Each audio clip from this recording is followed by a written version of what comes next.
Hello, all. Good morning. So great to see folks joining on time.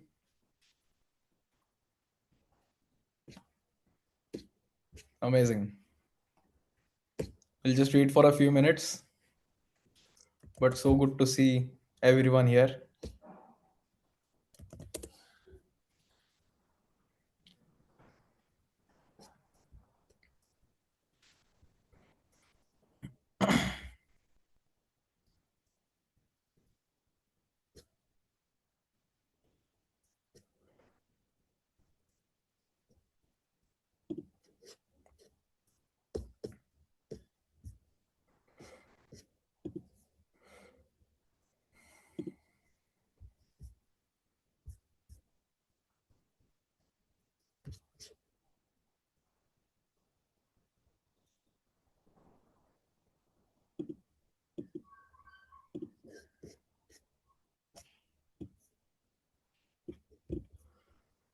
Great. How are you all doing? How's a good Saturday working for you? Hi, all. Good morning. Great, great. Thank you. Super, super. I hope I'm audible to everyone. Great. Cool. So, very good morning to all of you. I think we can get started with some introductions and then we can dive deep into the course. I'll tell you a bit about the agenda of today and tomorrow's session. Basically, we've all been hearing about use of AI in the field of vibe coding or no code tools. Um, you must have all heard about ChatGPT, Gemini, and all the other tools. You must have already learned about them in your previous classes as well, right? So now we are progressing next into product building, what products are, how to think about building them, um, how there are users, what kind of users are there, what their use cases are, understanding all of that from a product lens, and basically building it from a proper no code environment where you are not looking at the code or updating any code, but you are able to still create a fully functional production ready app, right? You must have seen, you must use a lot of apps on your own. You must encounter problems around you that you think a website or an app can solve, but then let's say a couple of years ago we used to feel helpless, right? We always used to need an engineer in our team to actually code these tools. Now with the help of AI, it has all become so easy, and I'm so excited to be with all of you to help you learn how you can create such apps independently using all your thoughts, using brainstorming with AI, publishing them, using them for your friends and family, maybe using it as an MVP for to test your early users, and then probably monetizing it and making a business out of it. You never know. There are a lot of businesses that have come out of vibe coding, and I myself am a huge fan of AI. I've been using all of these tools since quite a lot of time, and I'm very excited in the improvements that are coming up in the no code development space. So, today and tomorrow, we'll be focusing on building actual products, understanding what products are, what the invisible spaces like the backend or the database is, how you can connect it, how you can understand it, how you can use AI to upskill yourself, to empower yourself to understand all of these concepts in a bit more detail, right? um, I'm sure there are a lot of uh, scenarios where you feel that there's a website that I could build, maybe a form that's an easy enough thing for me to build. Maybe uh, someone around you is working on a website and you thought, hey, I can make it on my own using AI, right? You can actually do all of these use cases after these two sessions. So I'm pretty excited to teach you all and hope that you all take away something from this session and actually practice on your own. Perfect. Cool. So, just before we begin, quick round of introductions. Hello, everyone. My name is Varun. I'm a product manager by profession. I'm a graduate of IIT Kharagpur, and I worked at several consumer-facing companies in India. Last, I was at Blinkit, where I was handling the customer delight team, all the products inside customer delight team. And today, um, I'm a part of B10X and the entire team here. Our hope is everyone can use AI easily for their own problem solving and actually implementing solutions that impact a lot of customers. That is very important. It is not a fancy jargon. I am not going to teach you anything that is meant for engagement or meant for show off or to impress you or for you guys to impress others. It's not for all of that. I really want you to understand what we are going to talk about today, and implement it on your own to actually have fun with the way you operate with AI, and then maybe build an MVP or a business out of it. Right? Perfect. That's an introduction of me and some lines on today and tomorrow's session. Just before we begin, I'd like to understand more from you guys. Just can you please help me with what your age and your profession right now is for me to understand what kind of audience there is today, so that we can pace this session accordingly. Oh, great. 29, 36, 46, 21, student, program manager, software developer, engineer. Amazing, amazing. Supply chain analyst. Great, great. Interface manager. So I can see a lot of professions coming in. A good variety of folks have joined in. Uh, and amazing. Great, great, great to see all the diversity here. Super, super. No one's an old man. Someone's typing in here. Everyone's young. Age is just a number. And with AI, I'll teach you how age is just a number. Amazing, amazing. One last question. Where are you all based out of? What's your town or your city where you are based out of? Mumbai, Pune, Hyderabad, Bangalore, New Delhi, Noida, Kerala. Oh, great, great, great. All over India. बहुत बढ़िया. Amazing. UK, someone said. Okay, okay, great. Imphal, great, great to see everyone joining in from all the areas in India and abroad. Hyderabad, Gurgaon. Super, super, super. I'm really excited to have this conversation with all of you. So let's dive in. Okay, let's begin. Enough with the chit chat. Um, let's start. So, what do we mean by product? Okay, product building, product innovation, all of these are fancy words, right? But what is a product, right? A very simple example, let's start with something easy. You must have used all kinds of products, right? On your phone or your surroundings and so on. Can you tell me what your favorite product is? Or use something that you love to use, or something without which you cannot live. um, your phone, correct? Your PC, your iPhone, your watch, AC, laptop, correct? These are all hardware products. People are also writing about software products. Great. Great, great, amazing. There are LinkedIn, Cred, Instagram, WhatsApp. Amazing, amazing. Great. Yes, these are Big Basket, Google.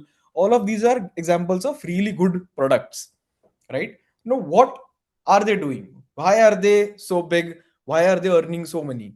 Right? A product in itself solves someone's problem, right?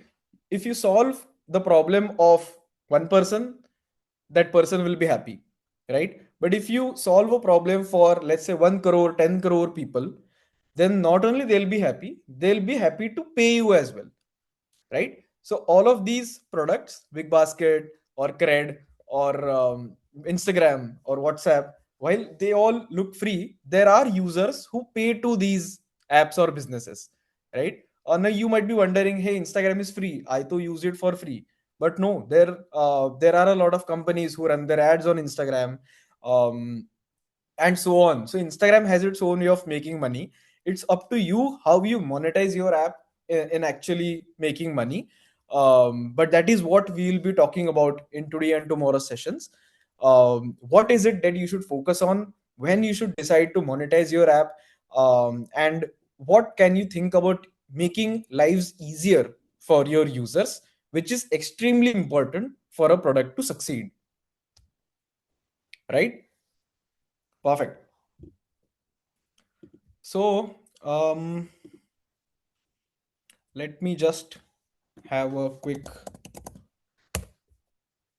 simple chat with you.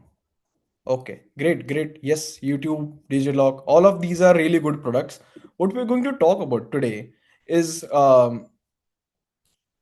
let's understand more on why these products are successful, right? Let's think more on their users, what their use cases are, and so on, so that you are also able to echo with me what we both are thinking about, right? Um, I'll tell you, to just give you an aim of today and tomorrow's session. I'll give you a use case, right? Now I've been prepping for this session for a while, and there were a couple of use cases that I had prepared, but I thought of something very simple and practical, and something that you see in all of your surroundings, right? Now, an easy website is something that you can build on a no code app. An easy app like a basic expense splitting app, or a therapy tracking app, or a fitness tracking app. All of those you can actually build and monetize as well. And not only you'll be able to do it on your own after this session, but I'm going to teach you a bit advanced use case, so that you understand more about the intricacies, how to use AI in your product without coding, so that when you go back and practice on your own, you can start from level 0 with a basic simple app, and then proceed with adding more features on top of it. Great. Okay. Cool. Um, so we can continue here. Oh, just before we begin, I have an announcement. Um, I request all of you to sign up on Lovable with your registered email account that's with us in our accelerator program. Please sign up using your registered email ID. You will see some credits given to you on Lovable. We will talk more on Lovable in some time in today's session when we go into using it. But till that time, please feel free to use your registered email to sign up for Lovable.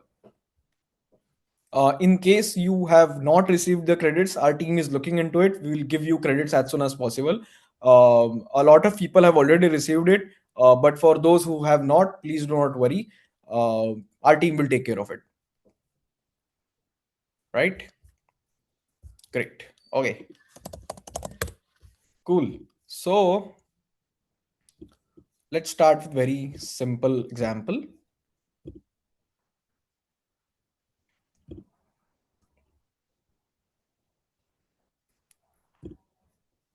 Let me just share my screen. There are a lot of things that I'm going to teach you about, but don't worry, I have written everything about it. And in case you need any more notes, we are always here to help you out. Right?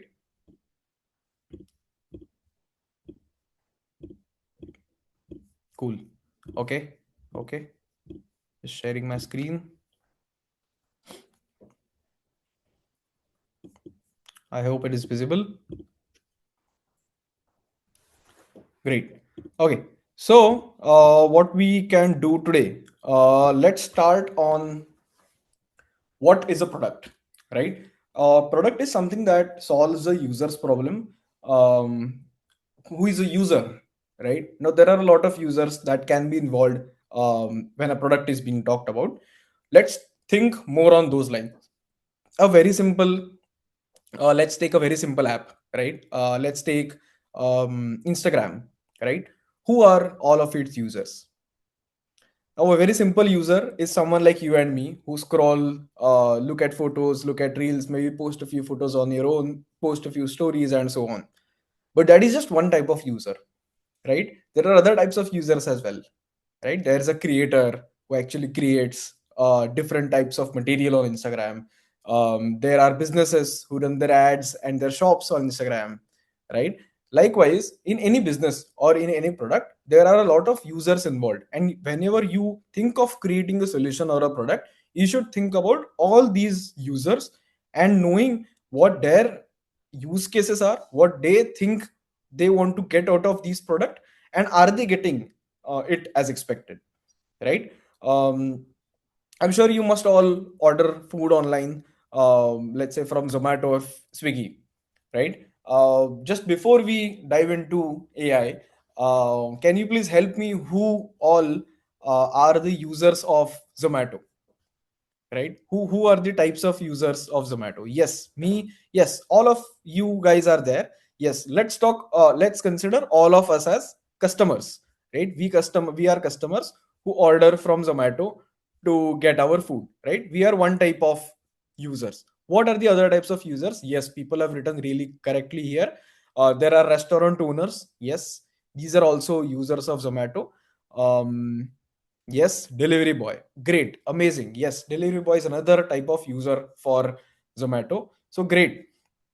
Yes, that is correct. Vendors who give raw materials to the restaurants. Yes, even they are a part of this solution. So you are absolutely right. All of these combined become a user base of Zomato, right? Now it is easy maybe for me because I have come from this domain. Maybe for some of you guys as well who are heavy users of these apps or study users of these apps on their own, right? But how to use AI to actually brainstorm and get into more details of what is it that we want to understand, right? So it's very simple. You guys have already learned about prompt engineering. So I'll talk about using, let's say, ChatGPT. Hey, I am researching Zomato. I want to understand the different types of users and their use cases, right? Users, we all understood. Use cases is something that they want out of the product. A customer's use case is something like, hey, I want to use the app to browse across different dishes. I want to use it to place an order, pay for it, and then get my food. A restaurant owner's use case would be, hey, I want to look at all the orders coming in from all these customers along with their addresses. I would want to mark as accept or reject basis the inventory that I have. I would want a delivery partner to get automatically assigned to this order, who then comes up, picks this order from my restaurant, and then goes and dispatches to the customer, right? The delivery partner's use case is, hey, I want to look at who ordered at what location from which restaurant. So I'll need to see some navigation. I'll need to go to the restaurant. I'll need to know from whom I have to pick that order from. Then I also again have to look at navigation to go to the customer's location. I'll also need to have their phone number handy in case they are not opening the door or in case I'm not able to find their location, and then basically call them or give them their food. There's a use case of vendor as well. I won't go into that, but I'm just helping you guys understand how to think about different types of use cases before we actually dive into product. You might be wondering, this is all theory and knowledge, right? We are just 10-12 minutes into the session, but please do not worry. All of this is very important. See, a great part of building product is understanding all of this in proper detail, creating a document out of it so that you are confident on what you want to build, how you want to build, and what success you're expecting out of whatever you are building, right? While no code and lovable and building on top of it sounds really fancy, and it is, and I will teach you how it is, but a good part of your brain is also required to scope what product you want to build, which is why we are talking about this in a bit more detail, right? So cool. Let's hit this. Let's see what it is giving.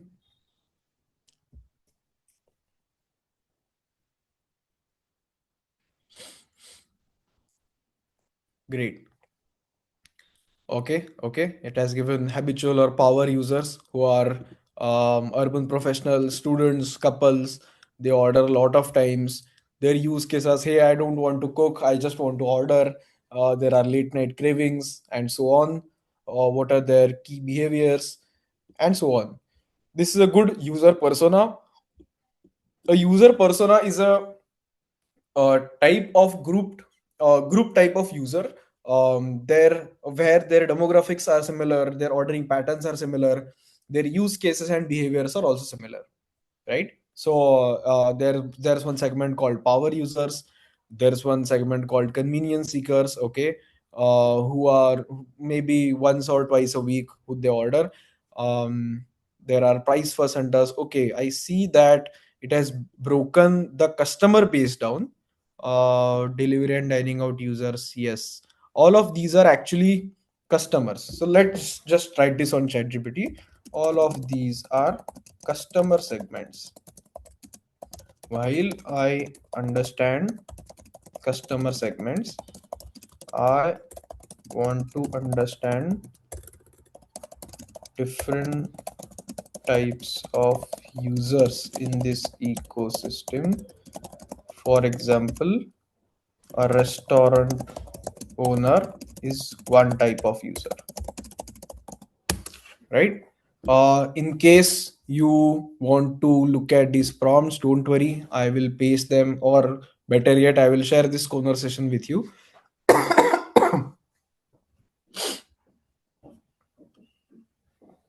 Okay, great. See, a complete map of user types in the Zomato ecosystem. Amazing. So these are end customers, like we just talked about, like you, I, or anyone we know. There are restaurant owners. They have some goals to increase their orders, to increase their visibility. They have some use cases, right, to accept or reject their orders, and so on, right? Some behavioral patterns that they have.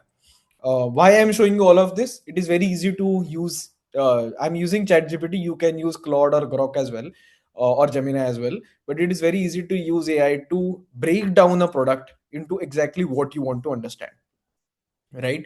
There are delivery partners, there's restaurant staff. Oh great, this is something that we missed, often overlooked. Yes, we did overlook this, right? There are store managers, kitchen staff, all of them have some device with them, right? They see what dish has come in, so that they have to prepare it, and then give it back to the restaurant owner. Yes, there are customer support agents, there are office admins, central team members who actually code and create this app. All of these are actually users of Zomato, right?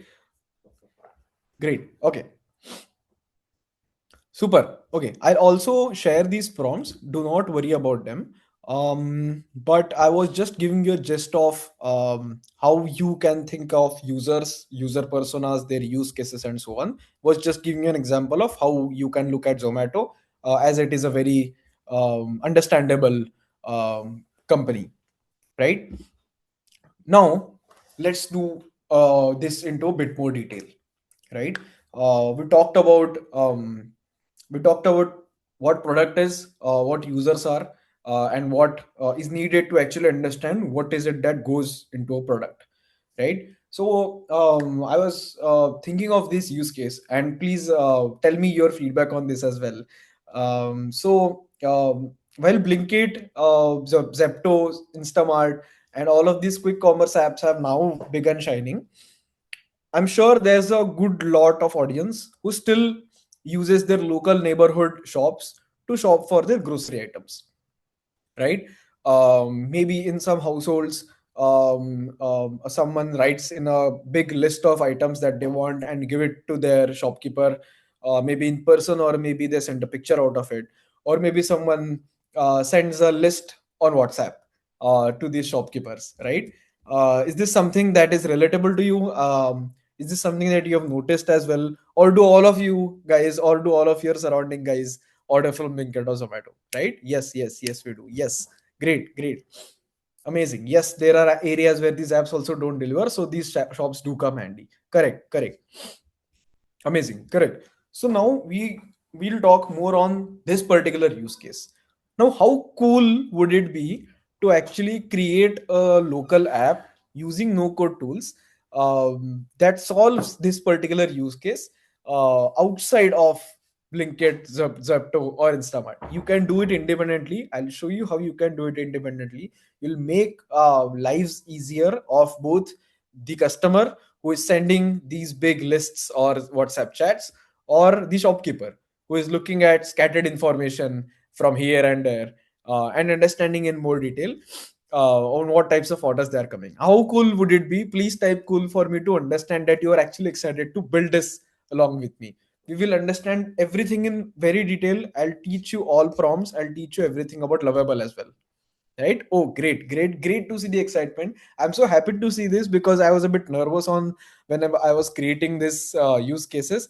So I wanted to make this more realistic and practical, and this is something that we all can relate to as well. Great, great to see the excitement.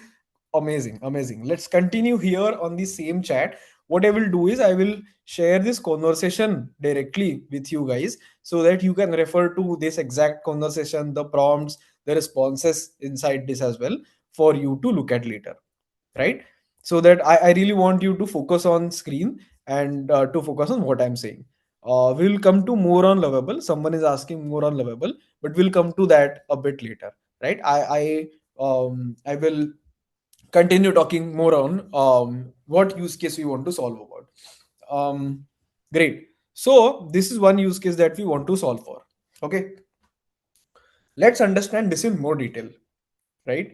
I'm showcasing ChatGPT here. You can use Claude or any other tools for this. I find ChatGPT really handy, which is why I frequently use it for my personal use cases. But this is not something that I highly strictly recommend. You It is flexible for you to use in a type of AI product, right? Cool. Um, cool. So let's continue. Okay. I want to understand this problem and its users and use cases in more detail, right? What is our problem? Some customers send a picture of handwritten list of grocery items to their local shopkeeper, or send a WhatsApp list of items to them. I think this is a really suboptimal way of dealing. Please do not worry about the jargon that I've used. I am just writing into plain English whatever I have in my mind. I'm reciprocating it with you guys as well. It is not that difficult, even if you miss one or two words here and there. It That's fine. We just want AI to understand what our thought process is. So I think this is a really optimal way of dealing with orders. So I would like to make lives of these customers and shopkeepers and any other users in this ecosystem simpler, right? For that to happen, I want to understand the scope in more detail, right? Cool, cool. So far so good. So far so good. Okay, great, great. Let's type enter. Let's see what it is giving.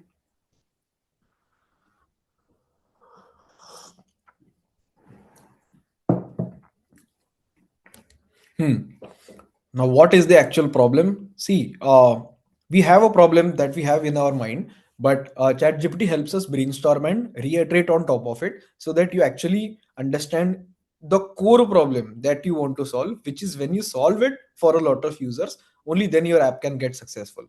Right? So, this is not a grocery ordering problem. Yes, this is a remote intent capture, fulfillment coordination. Correct.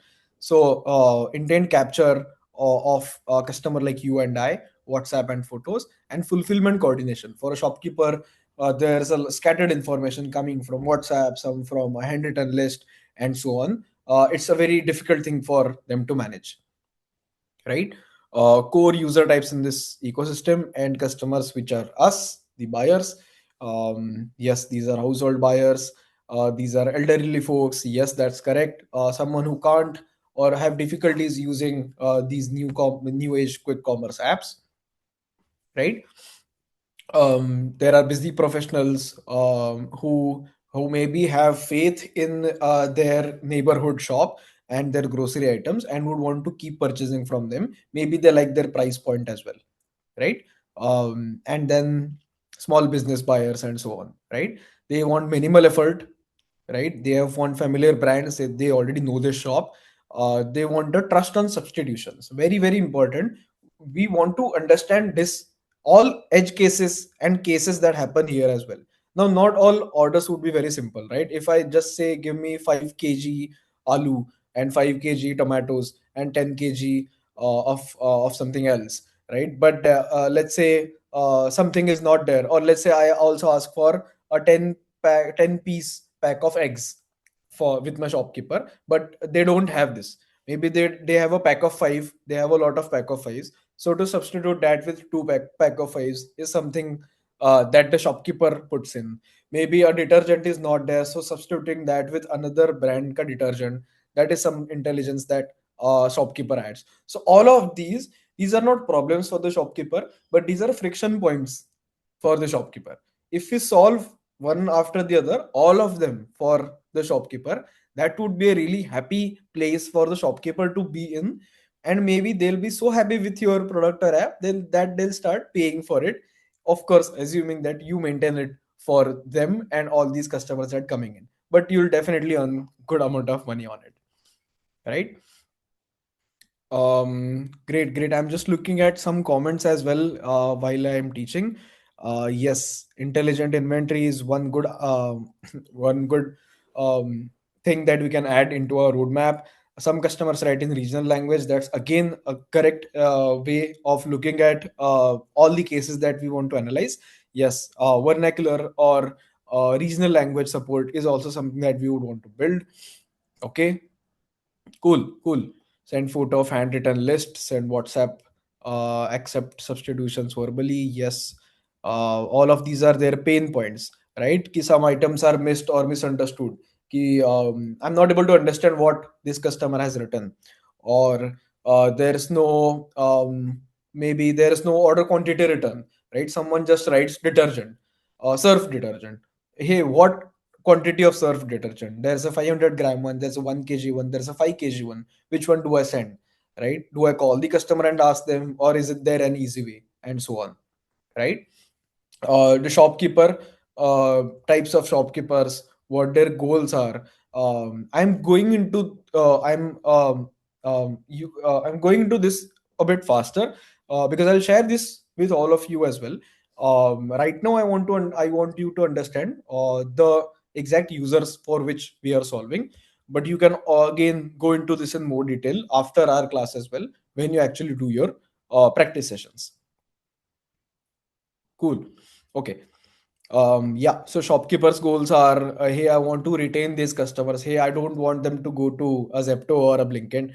I want to avoid take overload. I just want to look at what orders they are, and I want to avoid mistakes, right? So if someone has clearly written 1 kg of onion, maybe I misread it to 10 kg of onion and I gave them 10 kgs of onion, but that is a mistake, right? I want to avoid these at all types. These are some of these use cases that a shopkeeper can have with respect to the solution that we want to build. You can build on all of them, maybe send total on WhatsApp. These are really good answers to our problem, but we'll come to this again in a bit more time. Right. So we have talked about this as well. There's ambiguous handwriting, brand or size confusion, inventory mismatch. We talked about all of these examples. Um, Time wasted on calls and so on. Right. I think these two are the most important types of users in our ecosystem. Right. And then there's a store staff. who actually packs these orders. There is a delivery partner who delivers these orders, and payment actors. We can skip this, and so on. Again, why this persists? Hey, there's trust. Yes, I also think this. I come from a product background, so I'm able to understand this intuitively. But see how easily ChatGPT helped me become that level with just one prompt, right? Handle This is important. It explains why many startups fail here. See, why is WhatsApp and handwritten list a good solution? It's still a good solution even in this age, right? This is because there's trust for that shopkeeper, the trust for those items that they keep. I've been ordering from them since a long time, and I don't want to break that partnership, right? I don't want to think they already know my buying pattern. So if say I let's say I don't get a shampoo of a brand that I want, they already know some other brand ka shampoo that I generally use, right? Zero inventory, zero onboarding, inventory is fuzzy, and so on, right? Okay, fair. Just getting a hang of what kinds of use cases they are. I think this is good enough for us to get a hold of what we want to build. These are some use cases. What Basically a daily household refill. I want to order the same order every day, or maybe monthly staples. It's a bulk order that I give. Maybe an elderly user who is giving a handwritten list and maybe needs a call from the shopkeeper. Maybe a busy professional. Now all of these, if matlab you whenever you design a solution, yes, number one is functionally it should work for a good number of users. But then when you scale it and when you want to monetize it as well, you also would want to think of the different types of users that come in and want to solve it for majority users that are in your target group, right? Let's say we just want to solve for our general users, like maybe use case 1 and use case 2, where someone from our household sends this list to shopkeepers. But maybe later we can focus on an elderly user experience, a busy professional experience, and so on, right? ChatGPT has also given me what is breaking today so that I know where to focus. There's ambiguous handwriting, there's item and availability issues. Super. You know why I'm showing all of this? I will teach you by the end of this session. All of this will be handled using the product that we make, right? Maybe some items like substitution, confirmation, or something that we may not be able to cover in the course, but I'll teach you the roadmap of it so that you can do it yourself, right? Mm, cool. These are some psychological constraints that uh, ChatGPT has given to us. Good to understand from our angle, from what we want to build. What making life simpler actually means. Yes, they want less thinking, less typing for shopkeepers, fewer calls, and so on. Great. Cool. Let me just share this with you guys, mm, so that you also have a look at what is it that we want to build. In fact, I will let me just share a document that I had prepared.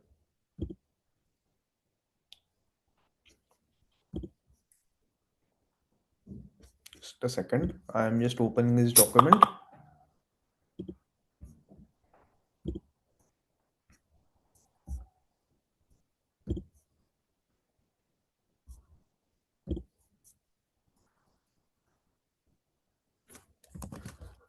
Okay, cool. Um, Hold on, I am just sharing this.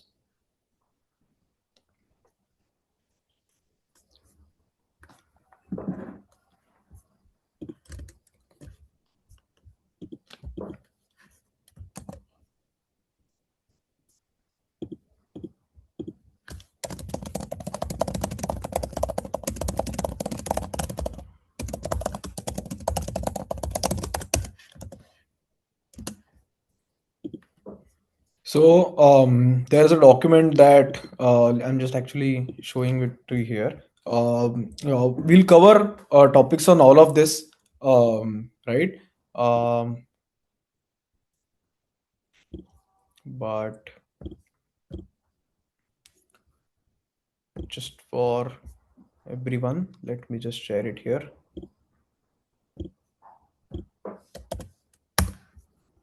Please don't get overwhelmed. Um, there's no need for you to get an understanding of everything, but I'm just showing you something that we have prepared, so you don't need to worry if you're not able to understand any particular topic or a use case that you may have missed. This is some place where I have just pasted the prompt for you to look at later. This is what I wanted to show. Please do not go through all of the other materials on your own. I will help you understand more of this in detail, only after which you can maybe use this document for your own purposes. Right? Cool. Yes. This will also be shared on LMS. You don't need to worry. This entire recording will also be there on LMS. So again, you don't need to worry there. Right? Great. Um, Cool, cool. So, someone is asking me, can we understand the basics of what we're building? Yes, this is what we are doing right now. We are understanding the basics of what we want to build. And we are, even before that, we are understanding what problems these types of users are facing. To reiterate, someone is again asking me what a use case is. A use case is basically something that um, so, so basically this app or solution or product, why am I using it, what is the end outcome or what is my expectation out of it, that is my use case, right? For example, use case for me when I use Zomato is browse across restaurants and order a dish and pay for it, right? Maybe that's one simple use case. Another use case is tracking the food real time that comes in from the restaurant to me on my app. That's another use case. There's a third use case. I want to reach out to support in case my food is stale or not good, and so on. That is another use case. So similarly, all of these are different use cases where these users expect something to get out of the app or the solution, right? I hope that is clear. I am trying to explain it in all details. Um, cool. Okay. Um, a very short note. So I was listening to this podcast a while ago. Someone senior, I think from Google or Microsoft, was taking that podcast, and they were discussing on how AI is actually changing the landscape here, right? Here, India, and globally, right? So one thing that stuck with me was she said whenever she starts work on something, she thinks, how can AI do what I am about to do, right? We don't think of using AI in our day-to-day lives, but I'm sure there are a lot of places where we can put our knowledge of AI, use it to make our lives simpler, right? This is one such use case. For again, a use case for me to use tools like ChatGPT. I'm saying this because even for simpler questions like what is a use case, I want to understand this in more detail. I want to understand what you're talking about. I'm not able to get this, right? You can talk about all of this with AI. Just ask it to explain it to you in plain English, right? Be it tech jargons or be it product knowledge or be it user understanding or any type where you feel stuck. Use it as your personal assistant, and I'm sure you will gain a lot out of it. I myself have gained a lot of out of it. Cool. Okay, great. Super. Okay. Cool. Let's continue then. We talked about different types of users. We talked about their personas. Yes, what is the actual problem? Now, there's something in the document that I have added, but let me show you that as well. Um, there's a thing called iterative, right? Whenever you build something, you cannot build it entirely. What I mean by that is, you look at Instagram. Do you remember 5 years ago how Instagram was? Was it the same? I hope I don't see a yes here. Um, I'm sure it wasn't, right? Why is that? Right? All apps and products build iteratively. This is a very important word. What iteration means is basically solving for one part first, then adding one more solution on top of it, then adding one more solution on top of it, and so on. Right? Step by step. Exactly. Correct. So let's say for Instagram, they started with photo creation, photo sharing. Then they added post sharing. Then they added stories. Now they've added businesses and so on. Right? These are all iterations of the same product. The name is Instagram. We are using the same app, right? But all of these are iterations. Now, similarly, whenever we build our product, we also want to think in iterations, right? So whenever we build an iterative product, it is important for us to understand um, the core features that we want to focus on first when we build, right? That is called an MVP. An MVP is a minimum viable product, right? It essentially helps you with the very very basic core functionalities that you want to have in your app, right? Let me just take a pause here, and I'm giving you examples and comparisons with Zomato because I feel that is something very relatable to all of you. Please let me know if you want me to change the example. I'll do that on the fly. I don't have any problem, but I really want you to understand what we are discussing here. Absorb everything before you dive into creation of this, right? An MVP of, let's say, a Zomato type ka app, right, would be very very simple. Just give me a list of items, um, allow me an option to select them, and allow me to pay for them, right? Just three things that I want in my basic core functionalities. That is my MVP. Getting it?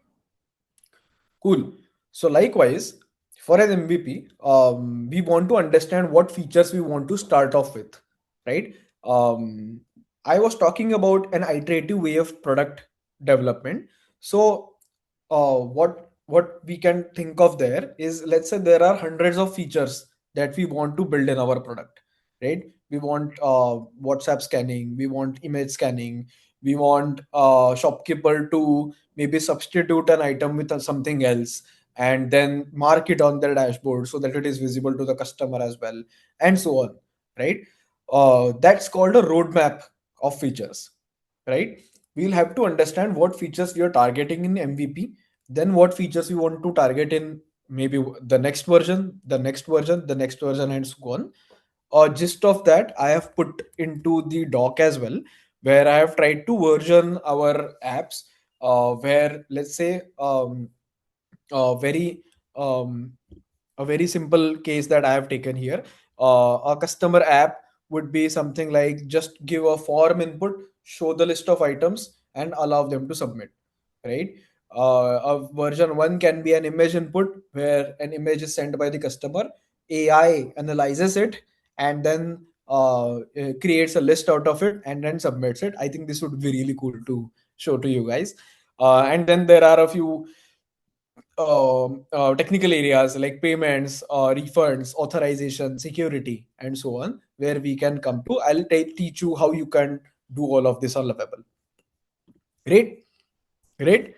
Let me just take a pause here for me to understand if I'm not going too fast. Please tell me if my pace is okay. If my pace is okay, please tell me okay or great or perfect so that I understand how we are. Hope you are not too slow. Hope you are not too fast. And hope you are getting some knowledge out of what I'm talking about.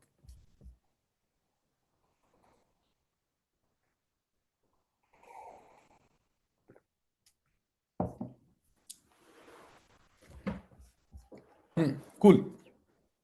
Okay.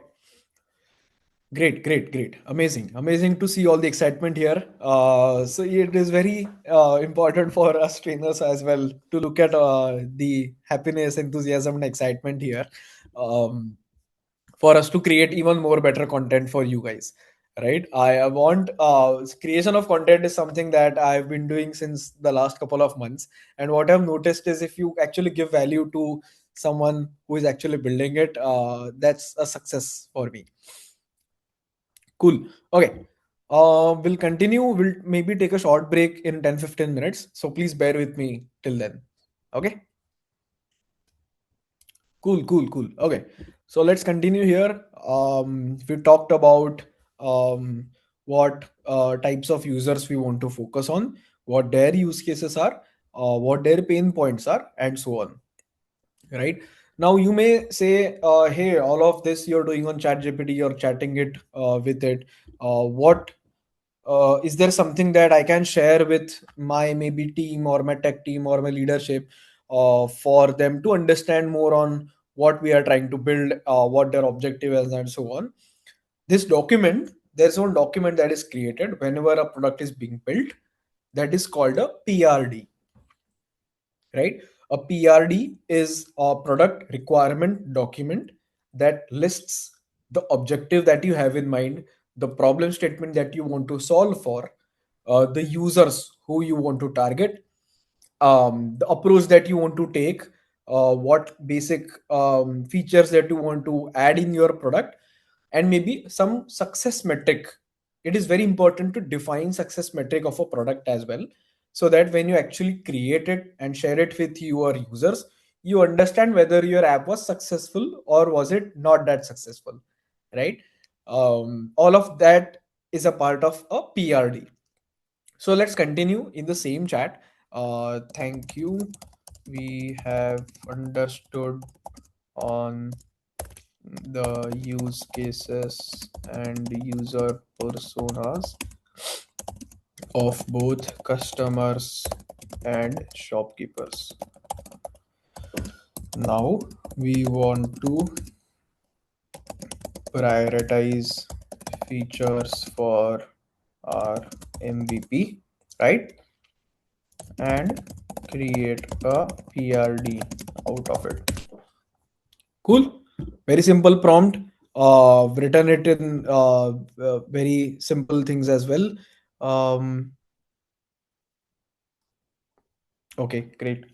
I'll I'll answer a lot of your guys' questions, but just want to keep this session valuable for everyone. I want to give maximum knowledge to you guys when I am here talking to you. You can refer to LMS, ChatGPT, my doc, or any other sort, and I'll again be available tomorrow as well. So don't worry about that. Okay, cool. Let's continue fast. Now we want to prioritize features for an MVP and create a PRD out of it. Help me with this. Okay, these are very simple prompts that I'm writing. These are not really fancy ones that I've prepared before the session. The only thing that I had prepared was this use case, this document, and some features on Lovable that I'm happy to show to you guys. But this is something that I'm creating on the fly. This is not something that I had created earlier. So look at this. Now this has given us a really good structured document, right? Customers place orders with grocery list. This leads to ambiguity. Yes, both customers and shopkeepers have this problem. कहाँ गया? Yes. Structure grocery orders with minimal friction. Yes. Now, just we have to read this properly. Not right now, maybe later when you actually go on and practice your problem. But it is very important for you to know, acknowledge, and accept that this is the problem statement that I am going to solve.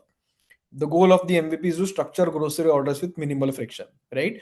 If you are not aligned with this, ask ChatGPT that, hey, I want to do this, not this. So modify the PRD according to what I want to talk about, and you'll give it a modified version, right? Till you're sure that this is something that only you want to make. Please do not skip this step into actually building something. It will anyway be a loss to you because it will elongate your building cycle, right? At some point you will feel, hey, why am I building this? I would want to build that. Hey, that is also sounding cool, right?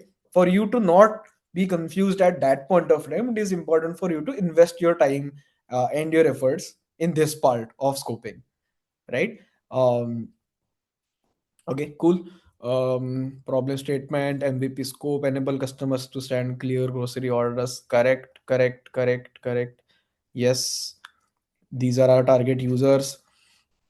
These are our MVP features. Correct. Um, This is one jargon that I'll skip for today because I've already talked about a lot of jargons. JTBD is again a product or a business term. Please read about it more later after the class. It's jobs to be done, but I won't talk about it in more details. I really don't want you guys to be overwhelmed or focus on the wrong aspect. This is something that is good to have. Maybe you can learn about it later, right? It's very similar to a use case that we just talked about a while ago. Okay. um cool. So MVP feature prioritization, right? What is it that we want our MVP app to have? Okay. Upload a handwritten list, auto converted, editable. Okay. Item list shown in clean checklist format. Optional notes. Okay. Single tap send. Okay. I am just looking at these items and send to the shopkeeper. Yes. Shopkeeper's inbox, where a shopkeeper looks at the orders, maybe marks them as available or not. Maybe substitutions that we just talked about a while ago. um, Order status updates. Yes, all of these are really good to have, but given our time of today's session, I don't think we'll be able to build all of this in the short amount of time that we have. You can build it again on your own later. These are some later features. These are into our roadmap. We will maybe build this when we see some good adoption onto our apps, and that people have started using it for their own purposes. Only after that we will focus on some other features that we want to add on our MVP, right? Some things out of scope, blah blah blah, live inventory, delivery optimization, payments inside app. Yes, so we'll talk about all of these aspects: payments, authorization, inventory sync, when we actually build it on Lovable, right? There's a basic user flow that it has created. Open a photo or a list, review structured list, blah blah blah, shopkeeper ka flow, view structured list, and so on. Yes, success metrics we talked about a while ago, right? You can go through them, but logically speaking, very simple. For you to understand, is your app working well, right? How many orders were sent, how many were sent in the correct format, how many times are shopkeepers using your app to look at orders, and so on, right? Some risk and mitigation areas, some MVP feature, blah blah blah. What is the definition of done? You don't maybe need to focus on all of them, but just for your understanding and a shareable document of sorts that you can share with anyone. Hey, what is it that you are building? Hey, this is something that we are building. You can have a look at this document for you to get a comprehensive understanding. Okay. Okay. Cool. This chat is already with you guys, so please don't worry. You can refer to this later as well. um cool. Correct. Okay, perfect. Um, Now, however, I still feel that these are a lot of features. Let's start with something very simple. I want to start with something very simple. Uh, Allow customer to select from a drop-down list of items and give their quantity and submit their order in my first version, right? I don't want to be very overwhelmed. I just want a very simple interface. Why I want this, I will show you how this data is stored, how this same data is used to power the shopkeeper's app as well. And then we will go on to more advanced features like a use of AI to scan through a handwritten list and then create an order out of it. Okay. um mm, in my second version, I will then use AI to um, basically pass through my image and create an order out of it. Okay. Please, at any point of time, please tell me if I'm going too fast.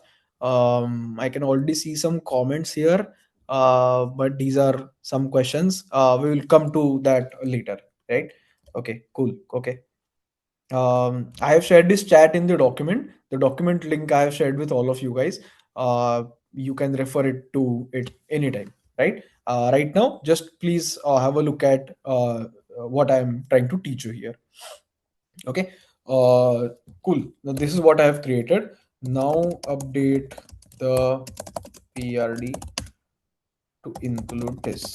Okay, very simple, nothing very fancy. I am just finalizing the PRD before actually diving deep into solving our problem. Okay, cool.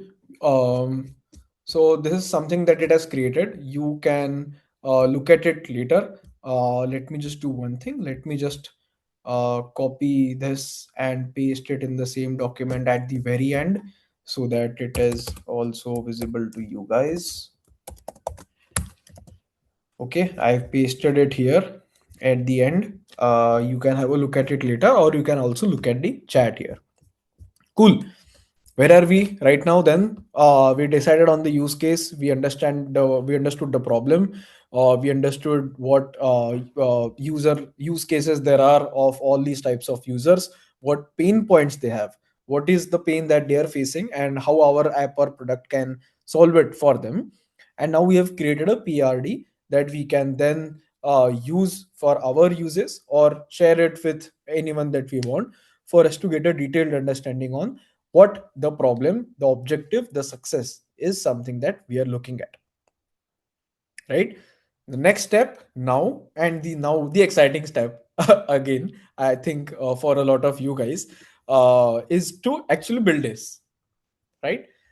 We have done some good thinking part. We have understood this problem in detail. Now it is on us to go to a no code tool. We will talk more on no code tools. We'll talk more on how they work, what their charges are, and how you can actually solve this use case using these no code tools, right? Are you excited? Are you guys excited to actually now finally look at building this along with me? Yes, great, great, great, great, amazing, amazing. I hope I've kept the theory part very limited, but it is very crucial for you guys to understand. I hope you really understand this because I really want you guys to acknowledge what we are talking about. We are not just looking at something that is maybe easily available on Google or ChatGPT. These are actually critical core concepts that I personally have encountered in my life building products so far. And I think these are really important for us to focus as well. Okay, cool. Okay, what we can do, we will dive deep into Lovable, but just to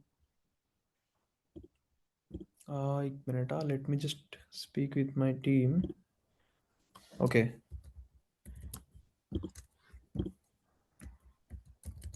what we can do is we'll just take a quick 5 minute break, right? Would that be fine? I think yes, yes, cool. Okay, we'll just take a small break of 5 minutes and then we'll come back and then we'll dive deep into Lovable. Please feel free to go through the document or the chat GPT conversation or anything else that you feel like. We will be back in okay, someone okay, everyone is asking for 10 minutes. Okay, okay. Public ने बोला है तो करना है. ठीक है, 10 minutes break will do, but we'll be back with more excitement and actually build this together, right? I really want none of us to actually lose out this excitement that I have. Yep. Okay, cool, cool. Let's do this then. Okay.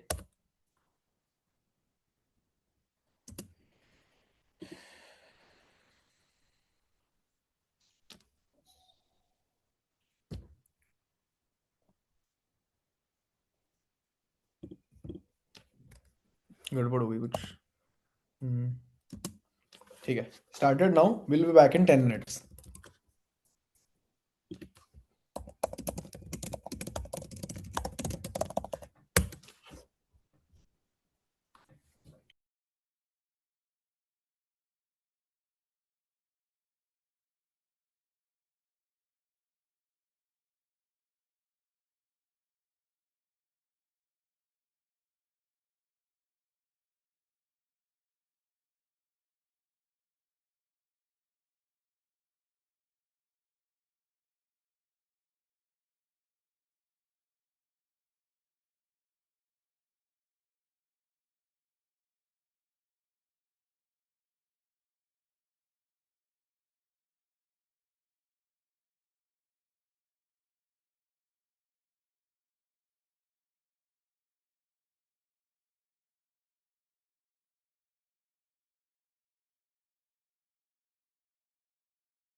Cool. We are back. Break is over. Okay, let's continue fast. Uh, okay, we were at creation of a PRD, use cases, understanding of what we are trying to solve. I won't go into that again. I have shared the document with you. I have shared this chat with you as well. Right. Next, what next? Now I want to teach you something on actually building this, right? Before we dive deep into it, let me just show you pictographically what I want to talk about. Let me share my screen, and I'm just creating this on the fly for you to understand more on what we want to build, right? uh, what is a product, right?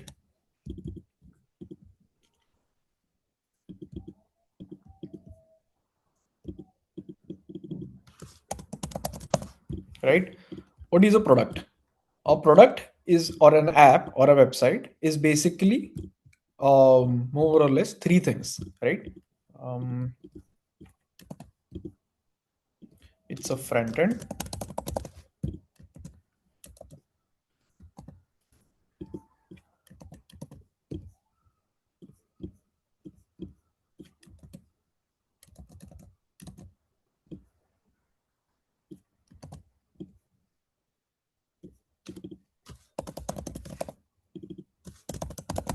right? You can think of it as a mixture of all of these three components. I hope you are able to see this. Yes, this is just some pictorial way of for me to show you what a product or an app or a website is, right? I'm just talking to you in very simple terms. I'm sure there are good number of software developers or technical folks here in this call. So please bear with me. I just want to make this interesting for all the audience that we have today. Okay. Product or app or website is basically three things, right? There is a front end. The name as it suggests, it's the front of what you are looking at, right? Something that you can see where there are buttons or there's information shown to you, etc. All of that is on your front end, right? uh, Whatever data is shown on your front end, for example, the customer app that we want to build, let's say we want to show 5 breads, 10 eggs, 10 kg onions, all of these are available at the shop, right? How does the front end know this, that all of this is available? Front end doesn't have brain of its own, it is just the face, right? The database is where all the data is kept. This exact inventory, there are 10 kg of onions, there's 10 kg of tomatoes, and so on. All of these data, let's say there are 10 customers, their addresses, and so on. Front end won't know all of this. All of that information is stored in the database, right? And finally, what data to show where, to whom. uh, let's say someone puts some data on front end, how to push that data into our database so that that data is stored. Let's say a customer puts in an order, and you want the shopkeeper to see it, right? What data should go into what table, and the shopkeeper should see what view on their front end, is something that is decided by the backend, right? A backend, you can think of it as the brain of your app or your product. The database is where all the data is put, it is stored, and the front end is basically a way of communicating with your end customer, right? A very simple analogy to this is, let's say you go to a restaurant and you order food, right? Your order is taken by a waiter, right? That waiter is your front end, right? They just take your order, tell you, hey, इसका कितना price है, आपके पास डोसा है क्या, do you have paneer butter masala, and so on. And then they tell you yes, then you tell them ki, hey, I want one paneer butter masala and one roti, right? They go back, they check in with their chef who is preparing these dishes for them. The chef then in turn looks at their fridge. Do I have these ingredients to prepare this dish? So your fridge in this case is your database. This is where all your raw materials are kept for using which you want to cook your dish. And your chef is in fact your backend. He or she decide what items to use from your database, which is your fridge, how to cook them properly, and give it to the waiter, which is the front end, for it to serve it to the end customer. Right? When the waiter comes and gives you your dish, that is exactly how a front end operates in showing you information that you want to see as a user. Cool? Cool? I hope we're on the same page. Don't worry about credits, guys. I'll talk more about credits. Please understand more on what we are talking about today. This is not something that the credits are not something that are going to vanish. Please don't worry about it. Our team is also looking into it, and they are also here on this call.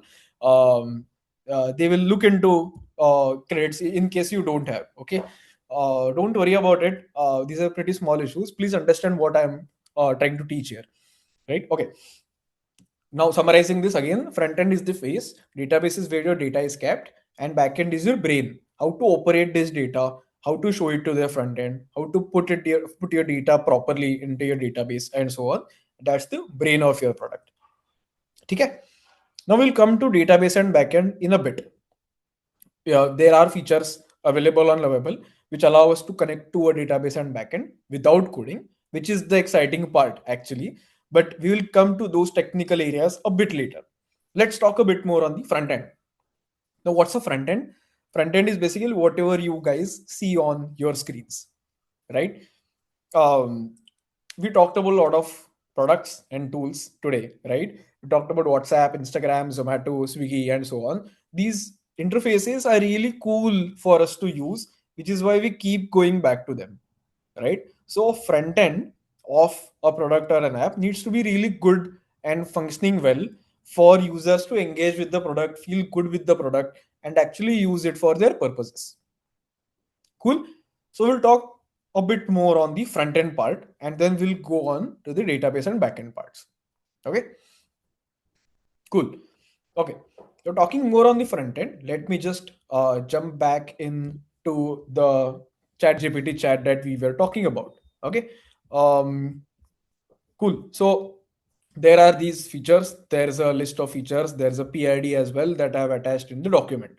Now, let's say with that in mind, I want to create an interface for the customer for my MVP. Okay, cool. Before I hit enter, I want to tell you what is it that we are trying to do. Okay, we'll talk more on Lovable as well. Right, Lovable is a no-code tool used to actually build full-fledged production-ready apps. It also has AI embedded so that the front end, the intuitiveness, all of that you want to build, you can build it inside Lovable. However, there's a caveat that using AI or building on Lovable requires some credits, right? Not everything is free. Now, those credits is something that we were talking about in the chat. Some of you are looking at 5 credits, some of you are looking at 40 credits, and so on. You can go here on your left. As you can see, this is exactly how you should also be able to see on your screens once you have registered on Lovable using your registered email that is with us. You have 5 free credits that get updated daily, and there are some 30-35 bonus credits that we have credited in all of your guys' accounts for you to practice what we are going to talk about in today's session. Reiterating what I was talking about a while ago, in case you are not able to see those credits, please put this on chat. Our team will look into it and we will definitely get you the credits that you want. But please do not worry about it, especially today. Maybe if you can worry about it tomorrow, we can talk about it in tomorrow again. But today we won't require these many credits. Okay, cool. Now, what I was talking about is creation of the front end or the interface that is possible on Lovable as well, but it consumes some credits, right? So I'll tell you a simple enough trick that I typically use to save my credits and to maybe iterate more on um, iterate more on what features that we can build on our interface. Um, let me just show you that trick with you. That's fine. That's fine, guys. In case you are not able to see the credits. Our team will look into this immediately. We will make sure that you guys have credits. Don't worry about it. Even if you don't have, maybe even in today or tomorrow session, please do not worry. Maybe there are some technical errors, but we will definitely get on top of it. Okay, continuing on what we want to build, I want to create an interface for the customer for my MVP. Okay, still with you? Okay, cool. As I said, we can use Lovable for it. But before that, I wanted to show you the power of some other free tools as well, right? Chat GPT and maybe Claude, right? Claude is really good for coding. So we typically use it when we want to generate codes, when we want to look at iterations and so on. So what I want to do is I want to create an interface ka simple version for me to look at and then finalize कि, hey, this is exactly what I want my interface to look, right? We can iterate on Lovable, but that requires some credits, so we will try to do this for free before that. Okay, I want to create an interface for the customer app for my MVP. What we will do is we will ask ChatGPT to write us a prompt for Claude to give us a prototype version of the interface that we want to build. Cool. I want to build an interface for the MVP app, customer app for my MVP. Help me with a prompt that I can use on Claude or ChatGPT. Prototype.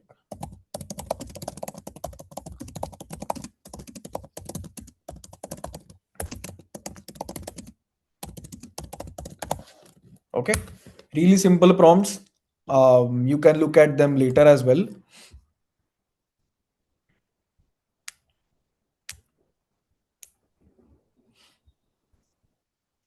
Cool, cool. Okay, okay. Um, Great. So it has given us a prompt. Yes, we are using AI as a design partner. Just look at this prompt. You can read through this later, but let's just copy paste this.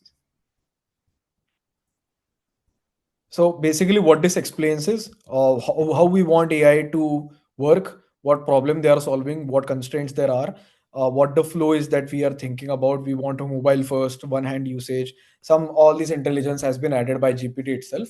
Now let me show you the magic of free use of Claude. I am here on Claude. You can sign up for a free account here as well. I am just pasting the same prompt um, that GPT had given me, and I'm pasting it here. Okay. Okay. Great. So it has started thinking on its own. It is given some principles. Claude takes a bit more time than GPT, but it's more detailed and in depth. So it is thinking more on what types of data points will there be in my interface, what decisions there would be.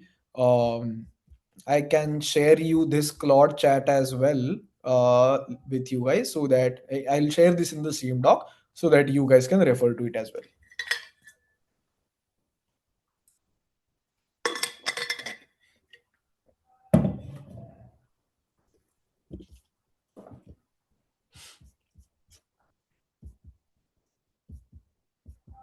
Okay. Okay. Cool. It is building it. While it is building it, let me show you one more fancy trick. Now, why I'm focusing on Claude, right? Claude is really good for understanding users' intent and creating code and interfaces out of it. To show you an example, let me just paste the same prompt on ChatGPT as well in a separate thread so that you have a side to side comparison of what we want to build. Okay. Same prompt. I have added it here. Okay. Cool. It has given me something, some details. We can go into this later. Now, what I'll tell it is key create a working create a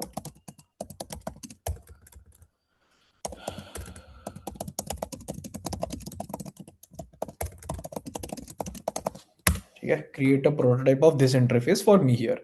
Okay, it'll write code. See, it has started writing code and it'll show me an interface, and I'll do the same thing. Oh, hold on. Oh, see, this is how Claude operates. It has now started writing code, and I'll tell the same thing to ChatGPT as well, and let's see how it operates.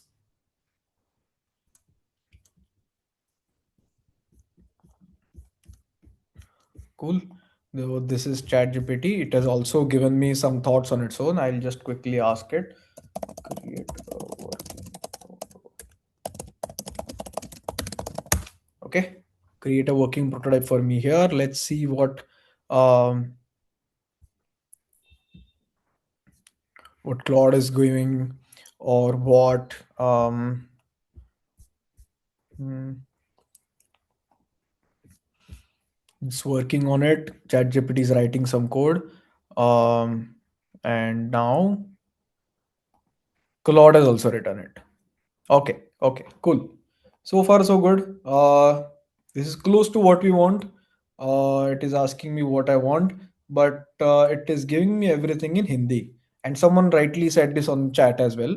So, what we can do here, while this is good, maybe for a local environment, it has thought on its own that because it's a hyper local app or something that shopkeepers use, it has given it in a local language, but that's fine. We do not want this. We do not want Hindi language. Please have everything in English. Update this interface. Okay, this is what iteration is. You have to keep iterating on top of what you want AI to build, and it'll update those items. See, it has started updating its code, and will give us a really better interface that we actually want. Let's look at what ChatGPT is doing. It has given us an HTML code, but show me the prototype here.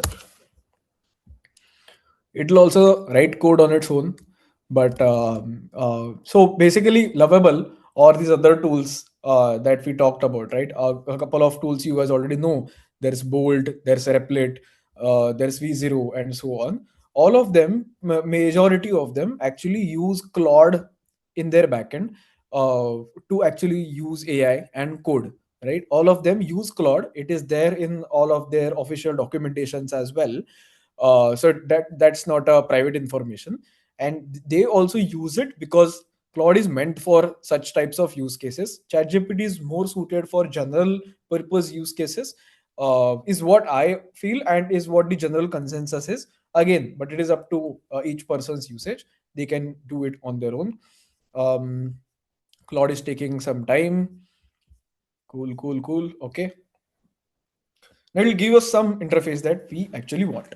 Okay, the idea behind showing this is I want to show you different techniques on how you can use different tools for free even before spending any credit to actually look at what you want to build. Okay, cool, cool. Okay, it is still working on it, but we will not wait for Claude to get completed. We will jump into Lovable now. Okay. Again, reiterating it, please do not worry about the credits, guys. While that is something that we have given, there are some errors that come in here and there. Please do not worry about them. Please have focus on what we want to get out of this session properly, and then get on the technical issues that are coming in with respect to Lovable. Okay, as I told you, product is a front end, back end, and database. Maybe there are some AI areas involved as well. What Lovable is a no code tool to actually build a front end, a back end, a database, an entire product ready for you that you can share with you, your family, your friends, or to your actual users as well. Right, it's a really good tool to actually build MVPs, where there's a short set of customers who you want to have. You can also monetize that MVP, and then when you are at a scale where you want to actually build more on top of this, at that point maybe you can move out of Lovable and hire a proper engineer or a developer for it. But for all practical purposes, for all experimentation purposes, for all MVPs, Lovable is more than enough. What is no code? No code is basically it writes code itself intelligently on its own, right? You don't have to worry about whether it has written the right code. You don't have to worry about understanding that code and so on. It is completely fine if you just converse in plain English and create an app out of it. For people who here who are a bit more technical, who themselves are software engineers or who work with software engineers, even for them this code is readily available here on Lovable, or you can sync to GitHub as well. I'll show you how, so that you can extract that code and build more on top of it in case you want, right? There are these other tools as well. There's Bolt, Replit, V0. You may have heard of some other tools like Emergent or N8N or Make and so on. Um, you should not think of them as competitors, right? These have some strengths of their own, and these have some weaknesses of their own, right? Strengths of Lovable, as I told you, no code. You can do it. A non-technical person can do it. Completely deploy it on production. For Bolt or maybe Replit and so on, a bit more technical knowledge is needed. For other tools like Cursor, which are more tailored towards software engineers, right? Basically, all tools have their own pros and cons. We will focus more on Lovable today. You can use Bolt as well as an alternative to it. I find Lovable really good and intuitive for me to use, but majority features are there on Bolt as well. Finally, in case you want to understand in more detail on what the differences between these types of products are, keep iterating on top of it. Please use GPT or Claude to ask these questions and get answers to it till the point that you are confident on understanding them. I know from my area of understanding, I maybe can answer some of these questions that you have on chat, but you will have hundreds of questions. Every one of them will have unique questions depending on what their issues with respect to creation of this product are. So please use AI to help you understand more of these solutions. Okay, cool. Okay. Um, cool. Let me just take some one or two questions fast. Um, cool, cool. I have generated interface with Gemini. Yes, you can use AI Studio, Google AI Studio for all of this as well. Alternatives for Lovable, we talked about them. There are alternatives to Lovable like Emergent or Bolt and so on. We will focus more on building this app, more on the market landscape of what types of products are there. It is very important to understand what we are building and the tool, the basic understanding of the tool, and then using our brain to go into depth of what is exactly the product that we are building, not with what these competitors are or whether I should use this or that. That's all fine. Maybe that's a small decision, but after that your majority focus should be on actually implementing these products. Okay, super, super. Okay, cool. I have added everything on the doc. Please don't worry about it. But let's continue on Lovable as well. Let's just have a look at what Claude has created in the meantime. If you can see, I was telling you on this. It has given some fancy name. Okay, Sharma Kirana. I did not tell it to name this. Maybe there's milk, 1 liter. Okay. There's eggs, 10 pieces and so on, and let's say I send this order. Yes, send it. Okay, okay, cool. This sounds like a pretty good functioning interface. I'm sure you guys have a lot of design ideas, right? um, when it comes to creation of this, maybe you want some better elements here. I'll show you how you can add all of them, but I want to focus more on the functional aspect of using this product, right? Now that we have used Claude to actually build this interface, what I can do is write me a prompt for me to give to Lovable for building this interface detailed as possible. Okay, Very simple prompts. These are not really technical prompts. I am just writing what I am thinking of in plain English. Um, okay. Claude for interface, but if we use only prompt to make website, then to interface from ChatGPT or Claude, can we put all the prompt? Okay, I think the question here is then why are we not using Claude or ChatGPT to create this app? Okay, let me answer this. Okay, this is a very interesting question, and I will actually show you this better. Okay, um, what Claude is giving is one file of code, right? If you can look at this screen, there is one file of code that it has given to us from which this interface is powered.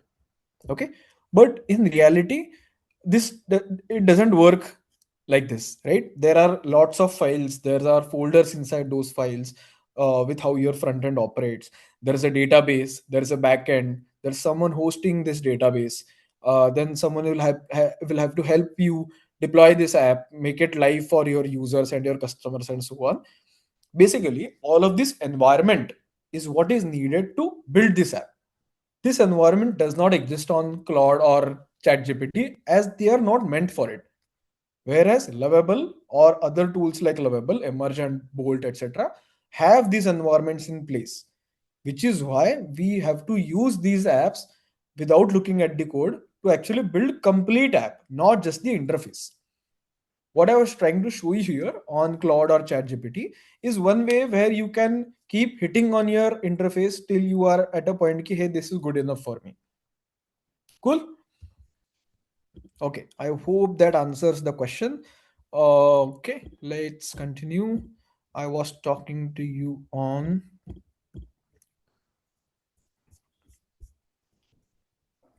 Cool. Huh. So we had told it.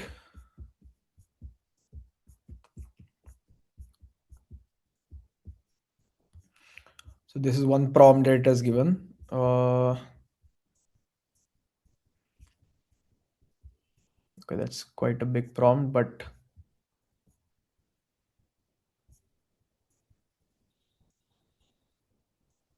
okay, that's quite a big prompt. I don't think we'll have to use this as it is.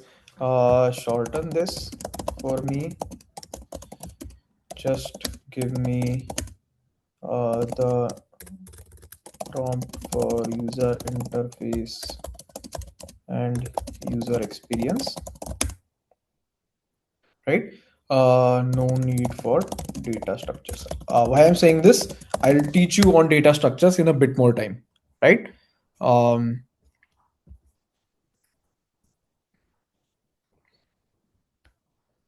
Cool, cool. What about connecting to database and backend? We'll talk about this. I will not skip this. This is a very important part. We will cover this in tomorrow's session, both the backend and database. Today, I wanted to focus on understanding use of this product or the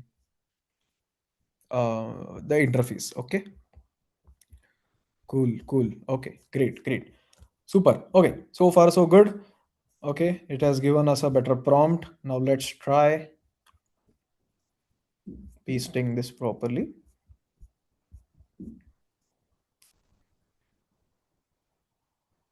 Okay, let's just copy this. I'm just showing you one way of adding prompts. You can do it on your own on Lovable as well. You can just ask it to create this interface. It has its own intelligence, and it can create apps for you. Okay, I have just copied this.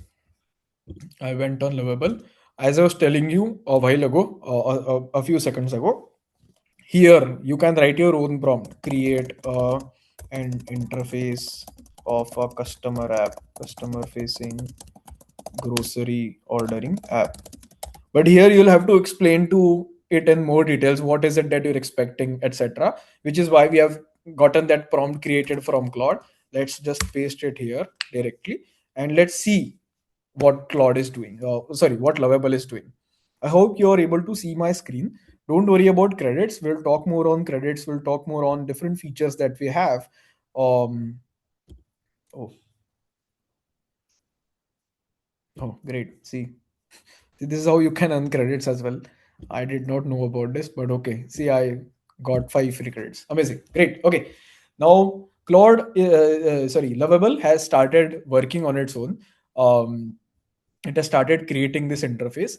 Um, the focus of today's session is basically understanding the product core users, core use cases, understanding on interface, and understanding on user experience, right? Just follow the session today. We'll talk more on how Lovable can create a user experience entirely, and then we'll take more questions as you have for today's session. And tomorrow, when we resume, we will talk more on connecting this data to our database and to our backend, so that and why that is important. We will also talk about that. What happens if there is no database or backend? We will also talk about that. And then at the end of tomorrow's session, we'll be at the place where we'll be having this entire shareable link of using this, um, uh, so that you can share it with your family and friends. You can build more on top of it. Okay. Cool. You can see Lovable is thinking. Lovable has thought for it. I'll build this mobile first store. There's a design inspiration, blah blah blah. Simple grocery apps like Big Basket. Okay, okay. Now it has started building this. While it is writing code, let me just talk more on the features here. Um, it is editing all of these lines. What is it doing? It is actually writing code, right? These are all front end code for the interface that we want to see, right? It is writing this code. We can look at that code ourselves, or for non-technical areas, let's just assume that I am a non-technical person as well. I do not understand code at all, so I want to do this entirely no code, so that a lot of people can echo with me. And for the technical folks, don't worry, I'll talk to you guys as well more on the coding, how to extract this code and use it on your own as well. But for majority session, we'll keep this non-technical. So it is writing code. I don't need to worry about it. It has thought on its own. It's writing in a while. We'll talk more on credits, right? There are some 5 credits. There are some plans of Lovable. There's a free plan, there's a pro plan, and so on. You can look at those plans on Lovable easily. But just to give you a gist, it gives some 5 credits for free per day on the free plan. On the pro plan, you get much more number of credits. I think around 100 or 150 odd credits are 100 credits are there per month. And how these credits are utilized is basically I told Lovable to write to create something. It has thought on itself and it is writing a code. To do all of this, it consumes some credits. So you can look at a credit balance here. See, we were at I think 45 credits. Now we are at 43.3. So around 1.7 to 2 credits are used for thinking and writing this code. This is exactly how your credits are used. I showed you on Claude first because I wanted lesser iterations here, so that lesser credits are consumed and we directly get to what we want to build. Okay. This is free version. This is not paid version. This is free version where I am going to use even less than 5 credits. And to those who there are 30 credits as well credited to everyone, but we'll get to more on that by tomorrow. I have those 30 credits, so I'll show you how many credits are being used. You can also look at your credits and build more on top of it, maybe after tomorrow. Okay, cool, cool. Cool. It has created a good enough interface. Maybe we can do a bit better. But I want to focus on one important aspect while we go towards the closure of this session today. There's one aspect that we want to talk about is what is it that you want to prioritize first, right? So whenever you're building an app or an MVP or a product, I also build a lot of vibe coding products, right? there are there's a hierarchy that we would want to follow for you to get to maximum success. Now I've written this in the doc as well, and let me just show you here. This is an iterative approach that we want to keep in our minds when we are building something, right? We want to see whether our core functionalities are working, whether there's proper sync between our front end back end database, whether there's good quality in all these things that are happening. Are there any cases where we are missing out? For example, maybe a case where I put in an image of something written, an item written, which is not in the inventory. What happens then? All of these are edge cases. Have a solved for all of them.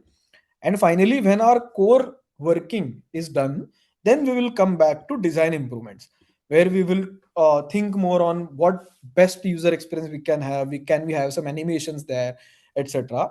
Why this hierarchy is because animations and user experiences are good to have, right? But core functionalities, quality control is a must have.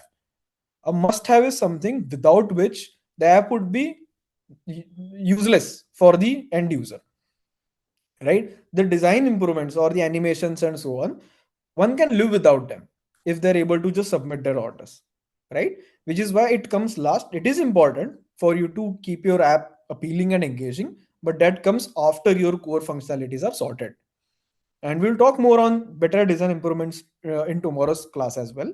But today we are focusing more on the MVP. So whenever you're developing an MVP, you should keep your features to a minimum so that your users get the most out of your app. And this is something that I typically follow and is generally followed as a standard. You should reduce components, you should remove components and simplify them till a point that you are not able to do it anymore, and the core functionality is unaffected. Cool. Okay. Okay. Great. Super. So where are we? Okay. We have the app. We have a basic front end created for us. Okay. Okay. This is good. This can be better, but okay. Chalo. So far, this sounds good enough for me. Maybe I would want to change this name. I don't want it to look at as Sharma Kirana. Um,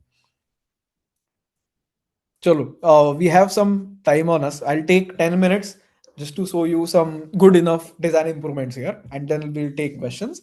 And maybe some of you would like to try out things that we talked about in today's session as well. Okay, cool. Uh, yes, is this the same as generated in Claude? Yes, yes. Why is this important, right? It's even if it is the same because we asked Claude to write a prompt for this interface. Why we are doing it again in Lovable is because not because Lovable can design a better interface than Claude. As I told you a while ago, that Lovable uses Claude itself in its backend to actually use AI and write code. So essentially, both of them would write the same type of code only, which is why you are able to see the same interface, right? But what's different here is you can then connect to a database, an inventory where you know that you just have 10 packets of milk or 5 kgs of rice or 10 packets of oil and so on. One cannot order more than what is there in your inventory. You can also give this view to your shopkeeper as well. Ki, hey, Varun has ordered 3 packs of milk, Aditya has ordered 10 packs of oil, and so on. And all of that data will be stored somewhere, so that whenever you share this with anyone or refresh your pages or maybe close your laptop and come back again, that data is retrieved and stored as it is. That is not possible on Claude, because Claude will just give you the basic code and the interface, but Lovable gives you the entire environment to build this app. We will get more on top of this, but I just wanted to explain to you the difference between Claude and Lovable, even though the interface is exactly the same, right? I hope I'm clear. Okay, cool. Okay, I'll share the Claude prompts as well. Do not worry about it, guys. Okay, cool. Let me show you an interesting way here. Okay, it has created some interface for me. We'll talk more on very cool features tomorrow, but I'm just not able to stop myself from using this feature. Okay, at the very left bottom of your screen, you can see a visual edit thing, right? Once you click on it, what it is asking is you can point your mouse anywhere and like here, and then ask Lovable to update this for me. Or you can update the what you can do here is you can write in plain English, hey, I want to change this to something blah blah blah blah blah, and push it as send. It will use AI to update this particular section. Or you can go here directly. This doesn't consume a lot of credits. So what we can do is fresh card kirana. Okay, I am just asking Lovable to edit. It is very simple. It will just one or two lines of code change for Lovable. But I did not go and ask Lovable here. I used the visual edits feature because I know this is the only section that I want to change. Right? I can click there and tell it here, or I could tell on my left screen. This is quite a powerful feature for you to update your interface one at a time in case you're unsure of how to write a full-fledged prompt here. Okay. Okay, great. See, it has updated this fresh card Kirana. For techies out in this session, it also gives us the code. So you can maybe look at the code later as well. There are different files and folders here that you can look at the code. Okay, cool. Okay. Uh, Fair, fair. What's next then is creation of a database, creation of a backend, creation of an enhanced interface for users to give a picture or a WhatsApp or a snapshot of what they want to share with your shopkeeper, using AI to parse through this list and create a structured format list that goes into your database that is shown to your shopkeeper's app as well, right? We will work on all of this in tomorrow's session. For today's session, we had this till this in mind. What I wanted to talk about today was understanding product thinking, user understanding, using AI to brainstorm on your MVP features, on your problem statement, or on any type of issues or queries that you have with respect to the problem that you want to solve for till you are confident, using AI to prioritize features for your MVP, using AI to create interface prototypes for you for free on Claude or ChatGPT, and then basically start off what Lovable is, how you can build these interfaces and experiences on Lovable as well. Okay. Cool, cool. Uh, well, I'll stay back for a bit more time, and we will talk more on how you can use my ChatGPT ka chat. I have already shared that with you guys. You can use that chat and try to think more on the shopkeeper's view, or the interface and the areas where a shopkeeper can focus on as a basic homework of sorts. I am here, I can guide you, I can help you build more on top of it. You can use the chat gpt link that I had given to you earlier, um, and chat with it and try to create an MVP of the shopkeeper's view. Don't use Lovable. Just stay on ChatGPT or Claude. Try to talk to it till a point that you are confident of the use cases and understanding of what you want to uh, build on the shopkeeper's end, right? And use Claude to create a prototype of that shopkeeper so that you are certain of what you want to build. Again, tomorrow we will talk more on both these aspects, the database and backend, and both these interfaces as well, the customers and the shopkeepers, both of them. So I'm here right now. First and foremost, please help us with the feedback of today's session. We want to understand more on how you guys felt, what you guys need more from this session, how you feel I can contribute more and add more value to what we want to talk about. Okay. There's a lot more in store in tomorrow's session as well. So please do not worry about any remaining questions or information. I am taking all questions here for those that we talked about today, and I will also stay back after tomorrow's session to help you guys understand, because I really want you guys to absorb everything that we have talked about and practice on your own.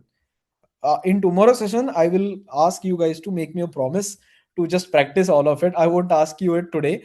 please feel free to refer to the doc or the chat GPT conversation, or this today's recording later, in case you want to view, in case you missed anything, right?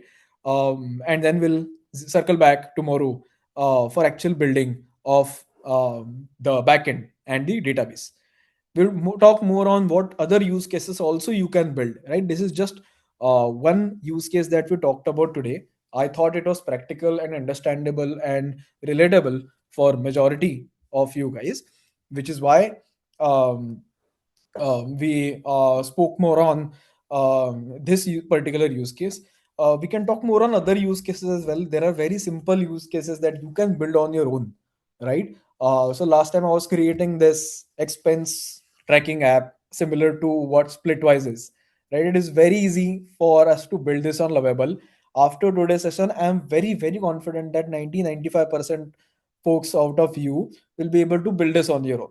An expense tracking app or a fitness tracking app or a mental health tracking app, maybe a subscription tracker, right? You take a lot of subscriptions, Netflix, Hotstar, Geo, etc. Maybe a tracker of that for your own. All of these such products you will be able to create on your own, and these are not just dummy products.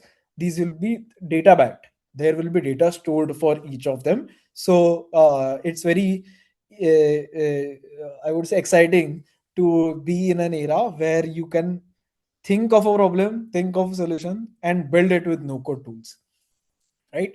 So I'm excited to do that. Once you have given your feedback, please give your feedback. It is very important for me. After that, please ask questions if you have. I'm here to answer all of your questions. Or please try conversing with ChatGPT post the conversation that I had with it, to talk more on the shopkeeper's view of things, so that we talk more on the customer's view today, but you understood what on the use cases and user personas that we want to target, right? Think more on the shopkeepers end as well. I'll take a pause here. Please fill your feedbacks in case you have not, and just let me take some answers फटाफट यहाँ पे. Okay, cool. Claude expires with a few iterations. Yes, of course. Matlab, there is no such thing as free lunch. So you can use Claude till a while. After it, which it will give you a smaller model. Maybe you can try with that as well. Or if you are really uh, such a person who wants to use it extensively, then please purchase the pro version. You'll have even more features to look at there, but for all practical purposes you can use the free versions. They are more than enough. I have used them. I have not found any issues with expiry of iterations. But you can use it. You can use Grok, you can use Gemini. I think in today's time majority of these models have performed really well, are performing really well. So you can use any of them. Okay,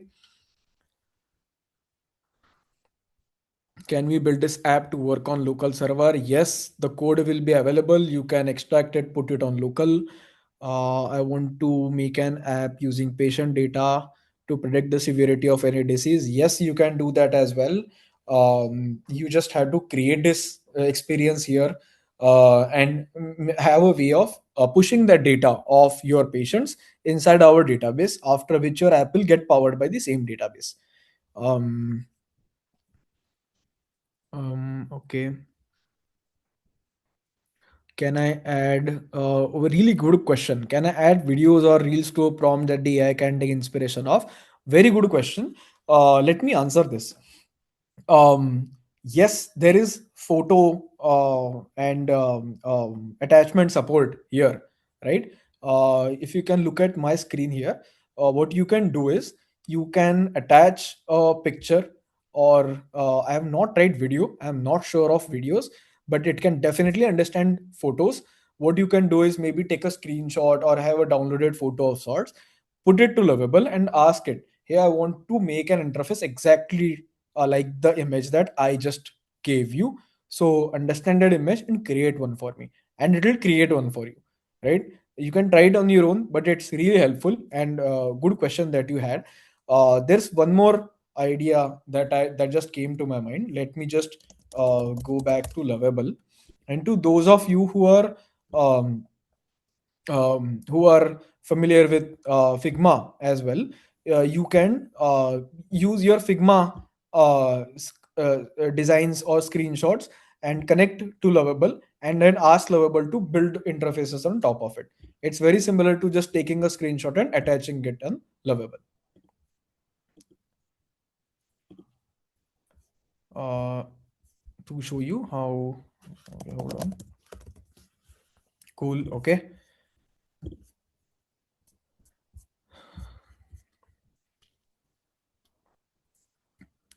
Okay, how to deploy the app on server and publish. We'll talk about it tomorrow. Um, and tung, tung, tung. Any particular tool or prompt to find materials for procurement department? Not able to understand your question. I'm so sorry. You can probably use these AI tools to get answers.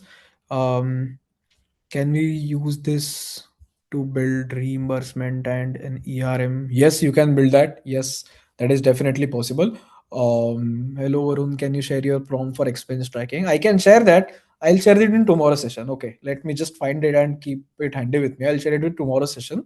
But I encourage all of you guys to try it on your own. It's not that difficult. You can easily work on it yourselves. But I'll share that as well. Mm, and okay, okay. Um, okay. Yes. Does it create website? Yes, it does create a website.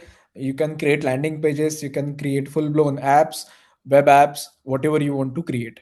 What is the publish button? We will talk more about it in tomorrow's session. Um, I want to make manual for a new meditation center. I would like to use photos, tables, Excel. Yes. Which app is more useful? You can do this all on Lovable yourself. You can use other tools as well, which are similar to Lovable, but just explain to it what you want to build. In your database, I'll show you in tomorrow's session how you can add your custom data as well, so that it reads from that data and extracts from the data and shows the particular data on your interface as well. That also is something that we can do. um, okay, okay. To those asking if the session is over, please give your feedback. You may drop off after this the feedback if you want. I'm here getting all your questions. I want you guys to also try working on the shopkeeper's view that we talked about today. But till that time, thank you so much for attending this class. I'm excited to show you what database and backend is, and how you can connect it tomorrow, and how you can publish these apps for your users. This is really nice. I hope this session was helpful to you guys. Please share your feedback for me to understand what I can do better. But I hope that I'm giving back something. Remember, you should ask yourself, how can AI do what is it that you're about to do? And you'll have answers on your own, right? That said, please give your honest feedback. Please tell me on chat how you felt today's session, how you found the pace or the content. We can update it for tomorrow's session as well. And I'm here. I am taking a pause now. I won't repeat this again. Let me just answer some questions now. Okay, great. Thank you so much for your kind words, everyone. Thank you for the session. Great. I wanted to keep some practical examples. Like I talked to you about meditation tracking or expense tracking, etc. apps. These are quite very obvious examples that are shown in almost all tutorials, right? So there wouldn't be anything unique that I will be contributing, which is why I created this exercise. I would want you guys to also try and practice it on your own. And I'll prepare more better examples as well, uh, so that you get most value out of what we want to talk about. Okay, great. Thank you so much for your kind words, guys. For Android, iOS apps, a lot of questions would be coming. You can go to the doc. I already have answered these questions, but let me answer to you again. Lovable cannot in general create iOS or Android native apps, right? Why is that? Is because on Android or iOS you have to publish your app on Play Store or App Store, which have their own review guidelines. There's a sync with the operating system, which is Android or iOS, etc. And there are a lot of intricacies involved. So it is not very difficult. It's not very easy to just click and publish an app on your Play Store or App Store, which is why I think Lovable and other tools are taking time to integrate with these. But in due time, they'll also come up. There's a way how you can do this more subtly. There's a thing called a wrapper. Okay, WRAPPER, wrapper, which you can use on your web app. You can create a wrapper version out of it, and it will be shown as just the icon, the app icon that you see on your app. It will be shown exactly like that. You can click on that and the app will open and you can use it, etc. Just that it won't be visible on your Play Store or App Store, because that's a web app that's wrapped as a native app. We'll talk more on this maybe in case you guys are interested in tomorrow's session. It's not a very no code way of wrapping a web app into a native app. There are some technical terms involved. So only if you are technically confident or comfortable, you can do it. For those who are concerned about this, please don't worry. In my experience so far and in whatever I've read so far, for all practical MVPs, a web app is more than enough for you to understand um, whether your app has getting success, getting adoption, getting used, and so on before you dive into native app creation on Android or iOS. That is not a requirement. That is not a hard requirement. You can do it yourselves. Okay, tax calculation app. Yes, we can do. Can we change the design? Yes, we can change the design. You can ask Lovable to update the designs as you want. You can give a screenshot of it. Um, I'll show you a couple of websites tomorrow. I've added in the doc already from where you can take design inspirations from and then directly copy that and paste it into your Lovable and ask it to create designs accordingly. It does. So yes, you can change the design however you want. In each Lovable command, will the cost be one credit? No. So Lovable decides usage of credits on its own. That logic it's with Lovable. None of us would know this. It's not in the documentation as well, but it is not um, very high consuming credit thingy. It majorly takes 1 or 1.5 credits per written code that it does. Right? It updates the code itself, which is why it is using those credits. But don't worry more on it. Um, okay, cool. Mm, mm, mm. We talked about Android, iOS. Will backend be covered tomorrow? Yes. How to deploy the app? We'll talk about in tomorrow's session. Um, okay, okay. Can you suggest me any particular tool or a prompt? Okay, we talked about this. Okay. Um, Yes, this session is usable for technical and non-technical folks, or DevOps, tech folks. All of them can use it. Thank you so much for your kind words, guys. I am happy that you found this session insightful. Uh, Yes, yes. Tomorrow's so we can have tomorrow's session simultaneously hands-on. Someone is asking me if we want to do hands-on. If a lot of you guys are interested, we can do it hands-on. My experience with that, personally, I feel is that I want you guys to focus on what I am teaching first and then build on top of it so that you clearly understand everything. Focus your attention on the class, not on the errors or the issues that you come up that are coming up on your Lovable or any other hands-on session, which is why I think it is better that we do hands-on later. You can anyway refer to this recording and try yourself. See, practice is very important.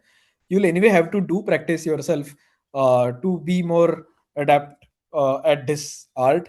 I have done a lot of practice. I do a lot of vibe coding, and I think in today's area, because you guys are also here, I know that it's in your interest as well. So I think it's a very exciting time, and I hope that you guys practice yourself as well. um, Will you guide us on how to keep the data private in application? Yes, yes, definitely, definitely. Um, you can create all types of apps, guys. Someone is asking me what a wrapper. Homework for you. Please use AI tools to understand more on the wrapper. I have already talked about it a while ago. Okay, okay. Um, cool. I think these are questions that we have talked about today.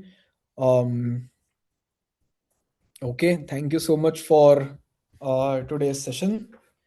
Let me just yes, guys. Someone is asking whether the session is over. Yes, you guys can drop off. We are done with today's session. We'll resume back in tomorrow's session when we talk more on databases and backend and publishing these apps.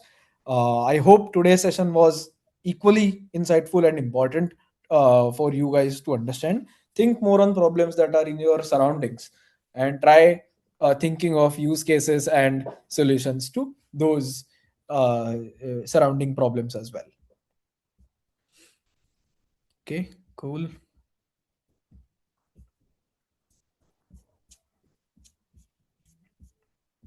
Okay, thank you so much, guys. Thank you for your kind words. Can we tell the able to publish our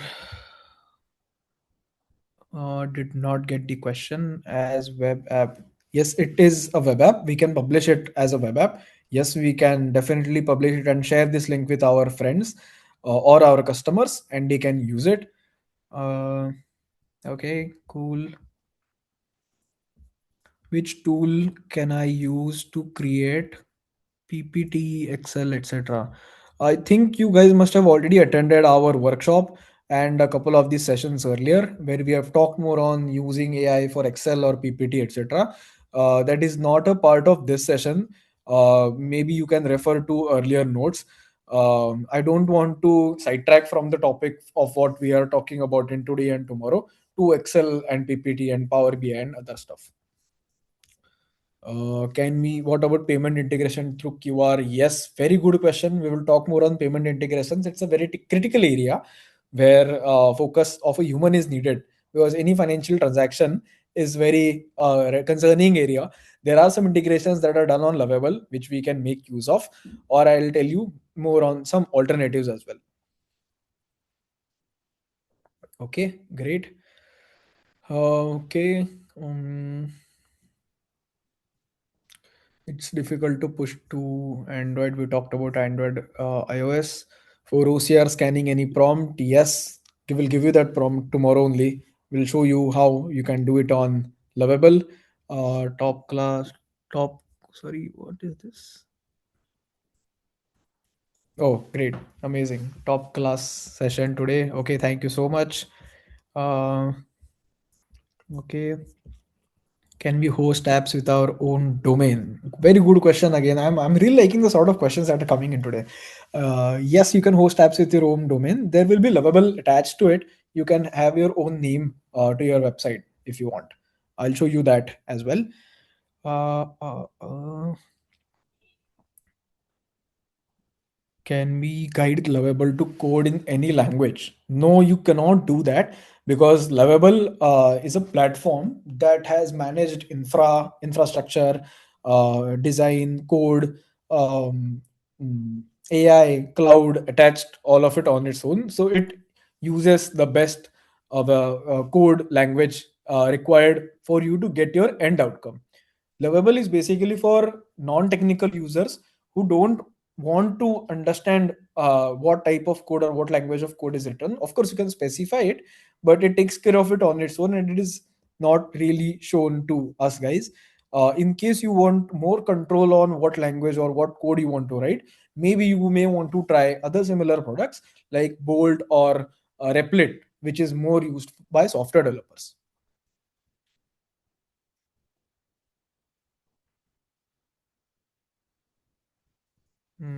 Okay.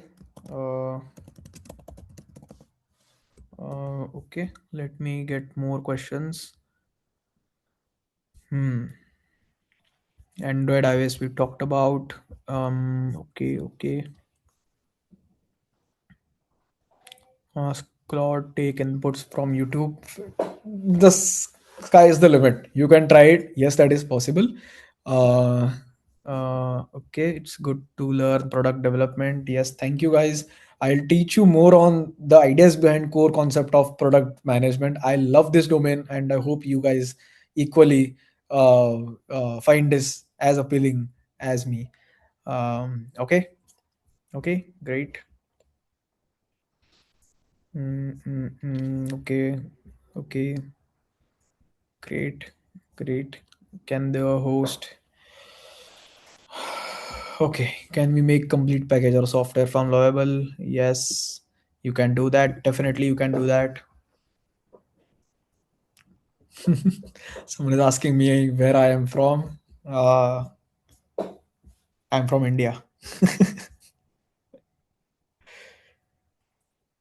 Still worried that I am unable to grasp. Don't worry about it, Irfana. You will be able to grasp it. You just need some practice, some time set for uh, um, your own things, and use AI to get your queries answered. Manjunatha, hi Varun, can you see my question? So sorry, I may have missed it earlier. I am able to see your message now. Um, cool. I am having complicated family tree of more than 30 generations. Can Lovable do it? Can Lovable do what? How can they overcomplicate your family tree? I'm not understanding the question. Please let me know if there is anything specific that you want to ask me. Um, uh, I'm so sorry, I may have missed some questions, guys. I'm just trying to scroll through and look at uh, some of these questions. Can we add Lovable AI to current IDE? No, you cannot do that. Lovable AI is on Lovable only. In case you want an AI to your IDE, Manjunatha, you can use tools like Cursor or TRAE, try. In case you want more hands-on help with your code, there are tools like Cursor, there's Windsurf, there's Try to help you answer with it. Hi Varun, it sounds like NASA science to me today. I don't know if that is in a good sense or a bad sense. I'm taking it in a good sense. I hope you guys found information that is valuable to you that maybe you can share with others or use more. Is paid domain required for publishing app or can we use free platform? Yes, you can use free platform. You don't need to pay for it. Basic apps you can publish for free. It takes care of it on its own. I'll tell you more on what charges are required later. But for all practical purposes, you can do it for free. Don't worry about it. Okay.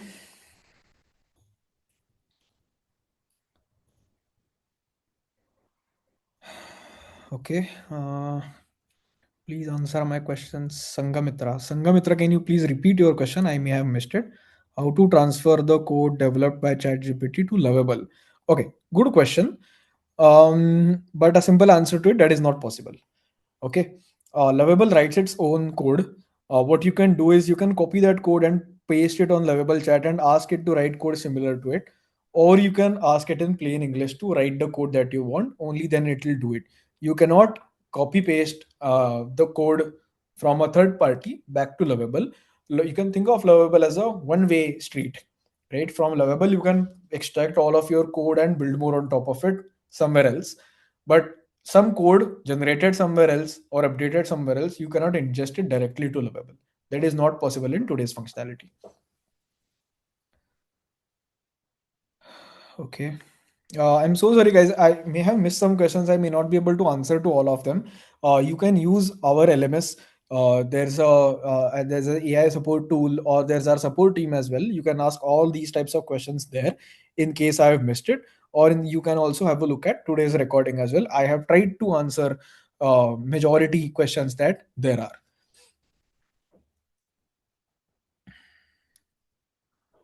Can we develop app to keep track of students?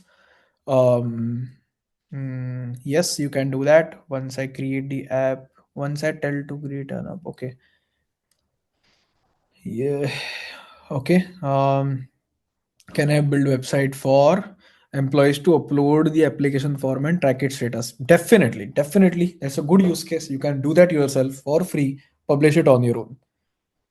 I'm running an institute. I need to develop applications to store students and staff details, video classes. Yes, yes. I want web application, mobile application. We can talk more on this when we do hands-on tomorrow. You can definitely build such type. It will be a usable a web app for you and your students. And we can talk more in detail, maybe separately as well, in case it is not possible to do is in today's session, given the audience that we have. But you can anyway extract that code, maybe hire an intern or an engineer to build more on top of it. Thanks, Sheetal. Yes, I'm definitely here answering all of these Q&A questions because I think it is my responsibility to keep all of you guys happy and satisfied with this session. If I have to create a coding relate with share market, just think of the problem, guys, and you will be able to do it. You can just follow these steps for from today and tomorrow. Mobile apps, you have talked about it. um, I want to develop mobile applications for students to answer their questions put to them. It is definitely possible, Sangamitra. Yes, and it is very easy, in fact, to create this application.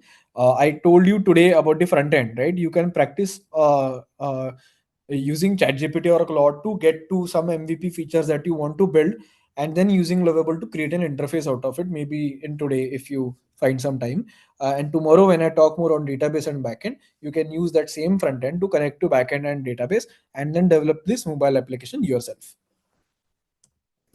I hope that answered your question. I saw that you are not very happy with me skipping some of your questions, but I hope, Sangamitra, I'm um, uh, answering your questions now. How to deploy a mobile app? We have talked about this. I have a database using function. I want to create an API, Java, and front end React. We have talked about this as well. Mm, can we do iterative updated of use cases in Lovable? You can do iterations. Yes, there's version history in Lovable. You can do that as well. You can sync your code to GitHub and then do version control there as well. It was a great session even for novice. I am so happy, Sangamitra. Hope I solved your answers. Can we build screener app for stocks? That might be a bit tricky because only because we would need real time data of these stocks and the values of these stocks, right? That might be a tricky because it would consume good amount of credits and some charges. It is possible to create this. Yes, I'm not saying it is not possible. I'm just saying it will be a bit more expensive than than the use case that we talked about.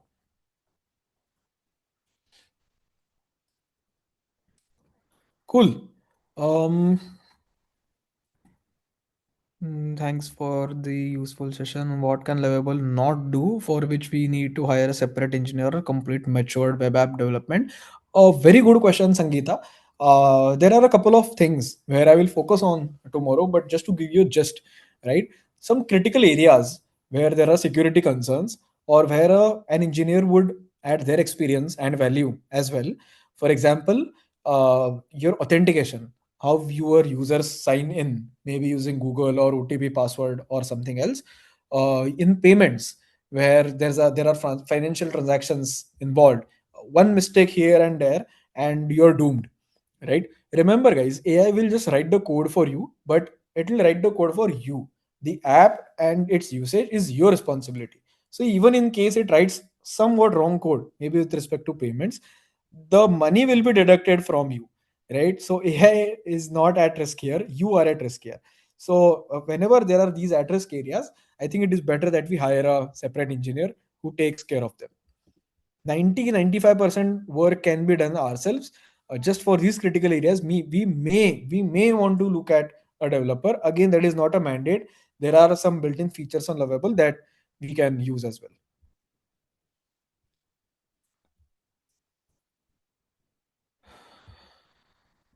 Okay, cool. Okay, great. So that is it for today's session. I can see that a lot of you guys have given me feedbacks. Please feel free to drop off. You can build all types of apps using Lovable. Just expand your thinking and try to incorporate more ideas into your implementations. Use ChatGPT or Claude to get more confident on the use case that you're trying to solve before you actually build it. Okay, great. Thank you so much for attending today's session, guys. I'll see you all in tomorrow's session. Equally excited, equally supercharged to build more on top of this. That is it. I'll be on pause and I'll stay here till a while, till all of you guys leave. Thank you so much for attending. I'll see you guys in tomorrow's session. Bye bye. Have a good day.